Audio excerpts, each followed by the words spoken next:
Olá, bem-vindos de volta!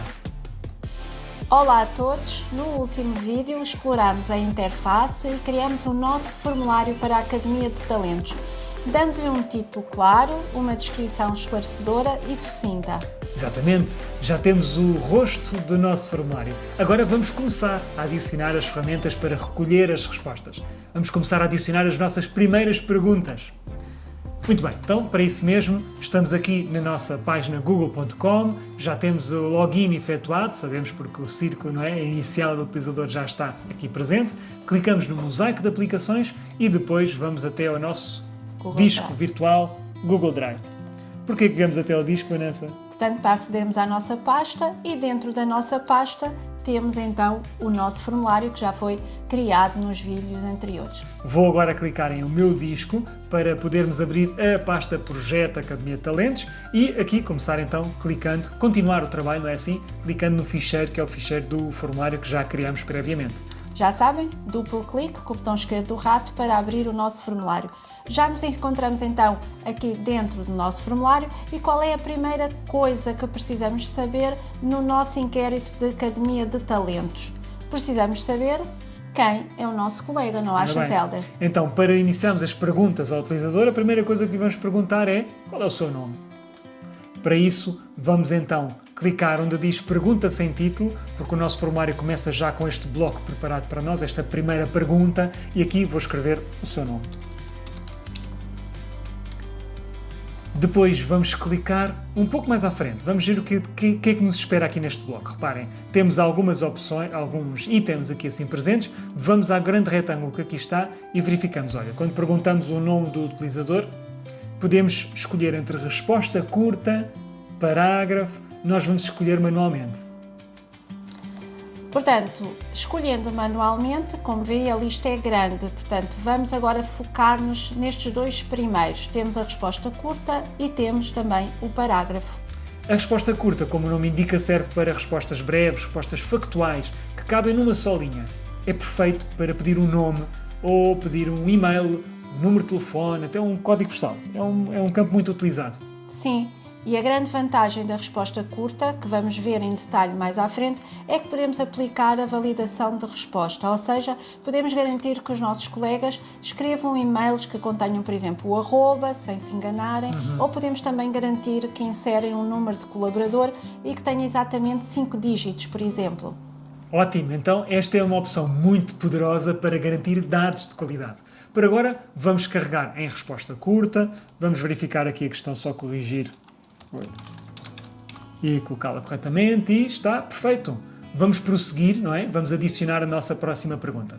Para isso, basta aceder aqui à nossa barra de ferramentas flutuante à direita, à nossa caixa de ferramentas, e aqui verificar que o primeiro ícone é um ícone com mais, para adicionarmos precisamente uma pergunta nova.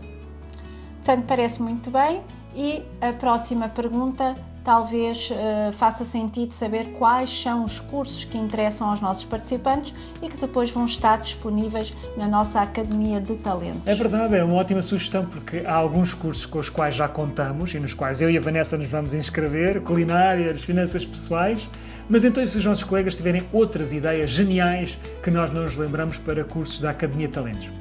Temos mesmo de dar um espaço para estas sugestões livres, não é? Para recolher todas as ideias geniais dos nossos colegas. Exatamente, Hélder. Então, no título desta pergunta, vamos sugerir perguntar: tem alguma sugestão de um curso ou tema que gostava de ver na AT, portanto, na Academia de Talentos?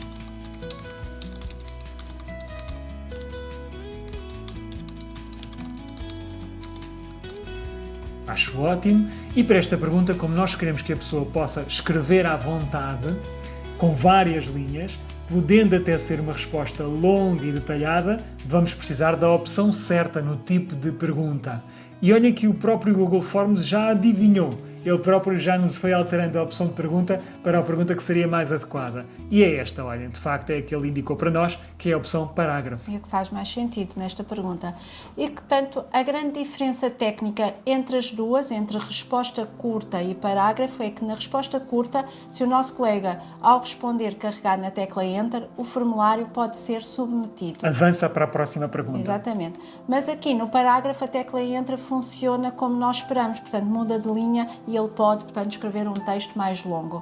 Ótimo, isto permite que a pessoa escreva uma resposta efetivamente longa, com calma, bem explicada. É ótimo para recolher aqui um feedback qualitativo, para receber comentários detalhados.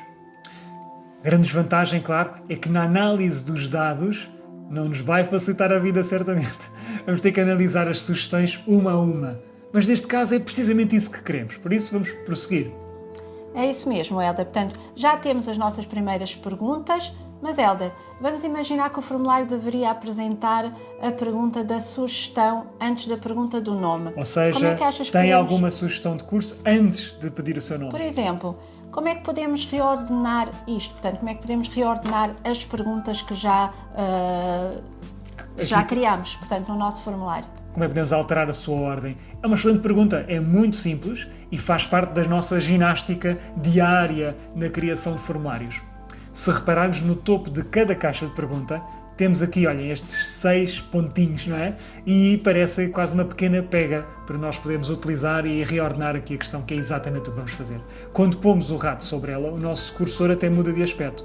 O aspecto natural dele é este. Se nós aproximarmos, verificamos que tem estas 4 setas, uma cruz com 4 setas. Este é o sinal de que podemos agarrar nesta questão e eu vou clicar com o botão esquerdo, sem largar agora, vou arrastar para cima.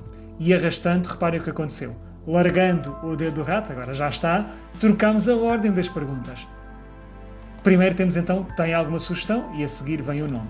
Se eu carregar aqui na pega outra vez, agora vou carregar na de baixo, verifico que o cursor muda de aspecto, altero novamente a ordem, ou seja, arrastei, não larguei o botão esquerdo do rato e só larguei quando cheguei ao sítio certo, voltei a pôr como estava. Queremos o nome primeiro, não é assim? Sim, faz mais sentido, portanto, começarmos por perguntar o nome. Ótimo, agora imagina que pretendemos duplicar a pergunta do nome. Portanto, queremos pedir o nome, mas logo a seguir queremos pedir, por exemplo, o e-mail para termos o contacto do colega. Muito inteligente, então o que estás a referir é uma situação também muito comum para quem constrói formulários. É que podemos aproveitar uma pergunta que já existe, o tipo de pergunta, já está ali o bloco e podíamos perfeitamente carregar no mais para criar uma pergunta nova, claro, mas a tua sugestão é ótima. Em vez de escrevermos tudo de novo ou de criarmos o bloco de pergunta todo de novo, é muito mais rápido usar os ícones que estou aqui em baixo na pergunta. Portanto, eu estou na pergunta o seu nome e este passo é muito importante percebermos qual é a pergunta onde nos encontramos, porque é sobre essa que vão acontecer agora uma série de operações e neste caso, debaixo do seu nome, tenho aqui um ícone, que é exatamente o ícone que pretendemos, porque diz duplicar pergunta. Então eu vou clicar nele e olha o que aconteceu. Criou uma cópia exata. A primeira estava oculta e agora está expandida e a segunda, quando eu clico sobre ela, podemos ver os seus detalhes. Agora só temos de mudar o seu título, não é? Exatamente. Que título sugeres? Por exemplo, o seu e-mail. Boa. Mudamos, por exemplo, o título e, claro, o ícone do lado. Agora verificamos que, para além deste ícone de copiar, encontramos um outro, que é o caixote de lixo, que serve para apagar a pergunta. Bom, e para exemplificar, vamos ter que descartar este nosso trabalho recente de criar a pergunta do e-mail e apagar esta pergunta. Por agora não precisamos dela. Talvez mais tarde, se precisarmos dela, voltemos a construí-la. Por agora vou carregar no botão da caixote de lixo para apagá-la. Portanto, este exemplo era para vocês também se perceberem que podem sempre copiar uma pergunta que já existe e facilitar-vos, portanto, em vez de estarem a criar uma pergunta nova. É muito prático, mas agora um último aspecto que é fundamental para o nosso projeto e para a nossa sondagem, é mesmo muito importante sabermos o nome da pergunta. Não queremos receber sugestões anónimas nesta fase, pois não, Hélder? Claro, queremos saber mesmo quem é a pessoa, isto é, quando alguém preenche o nosso formulário, não podemos deixar que o formulário seja enviado, permitir que o formulário seja enviado, sem antes garantir que o respondente clicou na pergunta o seu nome e, efetivamente, escreveu o seu nome. Portanto, temos que tornar esta pergunta como sendo uma pergunta obrigatória. É exatamente isso. Se repararem e olharmos aqui para o último ícone que nos falta aqui no canto inferior, verificamos que temos um interruptor que diz obrigatório. Se clicarmos neste interruptor, ele fica ativo. E então reparem no que acontece agora. Para além de ficar ativo, vamos sair aqui um bocadinho deste bloco, por exemplo, clicando no bloco anterior, para além de ficar ativo, surge um asterisco vermelho junto ao título da pergunta. Este asterisco é o sinal universal que diz ao nosso colega: esta pergunta tem de ser respondida, não pode submeter o formulário sem primeiro responder e colocar aqui o seu nome. Portanto, isto é muito útil, mas devemos usar com algum cuidado. Portanto, se colocarmos todas as perguntas do formulário como perguntas obrigatórias, podemos frustrar os nossos colegas e eles podem perder o interesse e desistirem de preencher o formulário a meio, especialmente se não souberem o que responder numa das perguntas. Sem dúvida, eu e a Vanessa somos grandes defensores de um certo equilíbrio no uso desta ferramenta. Para evitar a sobrecarga cognitiva, para evitar uma má experiência do utilizador, só ativamos o interruptor obrigatório nas questões em que for mesmo essencial obter o dado. Como neste caso, obter os dados dos inquiridos. Como neste caso é essencial obter o nome, não é, dos participantes. Então e agora, Elda? Já fizemos isto tudo, como é que podemos ver o resultado final? Excelente, para isso vamos usar o nosso olho vivo. Lembram-se o nome que damos até aqui no canto superior ao ícone do olho, ao ícone de pré-visualizar. Carregamos em pré-visualizar e surge uma nova aba no nosso navegador de acesso à internet que mostra o formulário exatamente como o utilizador o verá, com algumas diferenças. Reparem, no topo, na barra de topo, tem cá em cima uma seta que diz modo de pré-visualização e podemos regressar ao modo de construção do formulário. Edição, não? É o modo de edição. Depois disto, também uma informação muito útil. Este questionário, este formulário, ainda não foi publicado, ainda se encontra numa fase pré-publicação. Isto é importante porque significa que ainda não há ninguém a responder ao nosso questionário. Ele ainda só existe em modo rascunho, vamos chamar-lhe assim. E este formulário, por essa razão, está aqui também essa advertência, não aceita respostas. Se não foi publicado, ainda não está a aceitar respostas. Todas essas indicações temos cá no topo, está bem? Estamos só a verificar como é que está a ficar a construção do nosso formulário e como é que os outros vão conseguir poder vê-lo. Reparem que o nosso formulário, então, olhando agora para esta área, para o título, tem um título, sondagem de interesses, Academia de Talentos, tem a nossa descrição fantástica e depois tem assim, indica uma pergunta, portanto o asterisco indica quando é que se trata de uma pergunta obrigatória. E a pergunta obrigatória que cá temos é a nossa questão do seu nome. Estas duas são familiares, Vanessa, o seu nome e tem alguma sugestão ou tema de curso, porque nós criámos estas questões. Mas este formulário tem também aqui um aspecto que podemos ou não encontrar nos formulários que usamos, que neste caso diz registar o endereço eldertocascml@gmail.com como um e-mail a incluir na minha resposta. Esta opção vamos guardá-la em banho-maria para perceber nas definições ou na configuração do formulário como é que a ativamos ou como é que a desativamos consoante o uso e também para que é que ela serve. Por agora vamos focar-nos nas questões.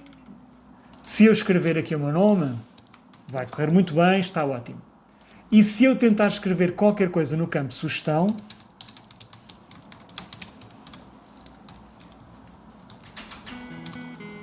se eu carregar na tecla Enter, surge uma nova linha. E esta linha nova é perfeito para eu precisamente poder acrescentar as minhas sugestões aqui assim à secção e ao bloco de perguntas relacionados com a sugestão. Portanto, se eu tentar clicar em submeter sem preencher o nome, e eu não posso neste momento enviar porque o formulário ainda está em modo pré-visualização, mas se eu tentasse aqui carregar nesta opção, ele não iria permitir, iria referir que há uma pergunta obrigatória que precisa ainda de ser respondida, que é exatamente o que queremos.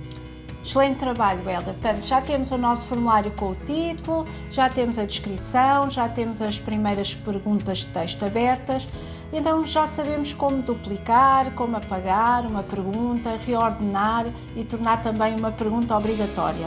Claro, mas agora para a nossa Academia de Talentos precisamos dar opções. Queremos perguntar, por exemplo, qual é o seu perfil? É aluno ou formador? Quais são os temas que lhe interessam? Culinária, inglês, finanças? Para isso vamos precisar das perguntas de escolha e no próximo vídeo vamos explorar os tipos de perguntas mais populares no Google Forms, ou seja, escolha múltipla, caixas de verificação e listas de valores pendentes. Sem dúvida, vou encerrar o modo pré-visualização, clicando em regressar ao meu formulário e mãos à obra. Até já, vemos no próximo vídeo. Até já!